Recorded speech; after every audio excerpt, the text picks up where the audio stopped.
This week, the retirement revolution. Will the day come when Americans finally stop considering reverse mortgages as a loan of last resort and begin to see them as legitimate financial planning tools? We'll have more right after this short message from our sponsor. Liberty Reverse wants to help you grow your reverse mortgage business with our proprietary Equity IQ product suite. Equity IQ gives your borrowers access to more funds, lowers their upfront costs, and expands eligibility for home purchases. Learn more at partners.libertyreversemortgage.com today. This ad is intended for mortgage professionals only and is not a consumer solicitation. PHH Mortgage, doing business as Liberty Reverse Mortgage, is an equal housing lender. NMLS number 2726. Welcome back, and thank you for joining us. Since the heyday of reverse mortgage lending, many have said that demographics are destiny for our industry's growth. But unfortunately, we have seen that hasn't quite played out as we had hoped. Each day, we have 10,000 baby boomers who are turning 65, with about 5,900 of them retiring. And knowing this, one would expect that baby boomers would be burning up our phone lines or flooding our email inboxes with inquiries, but they're not. Will we experience a true retirement revolution, one where Americans finally stop seeing reverse mortgages as a last resort or even a scam and actually see them as a legitimate financial tool? I'm not talking about wishful thinking or projecting future annual HECM endorsement volumes. I'm talking about real, structural, market-driven change. And the truth is, we could already be seeing the first signs that such a transformation is underway. So today, let's walk through the forces that could finally shift the tide. First, there is retirement insecurity. It's a massive issue as millions of Americans are heading into retirement with little savings, rising healthcare costs, and no pension safety net to speak of.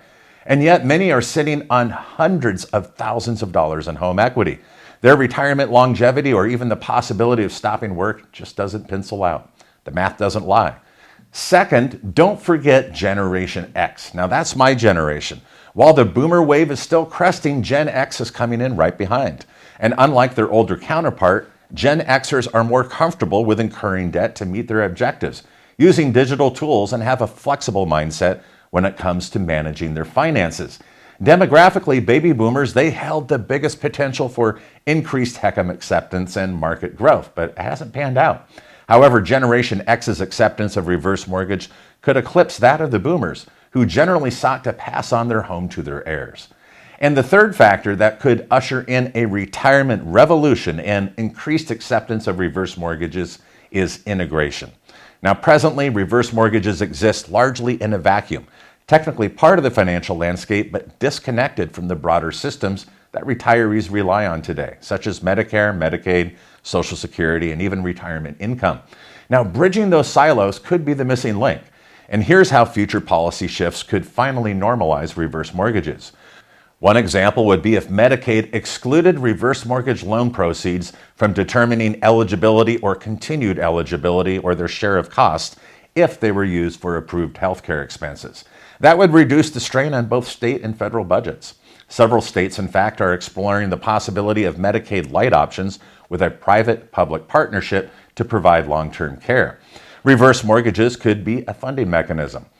Other integrations that could boost reverse mortgage acceptance, if adopted, are tax deductions or credits for using reverse mortgage proceeds to pay for qualified long-term care expenses or even home accessibility upgrades.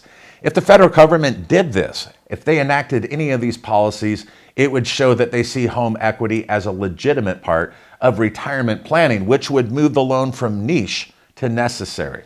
Is a retirement revolution on the horizon? Perhaps, but it probably won't look like a ticker tape parade.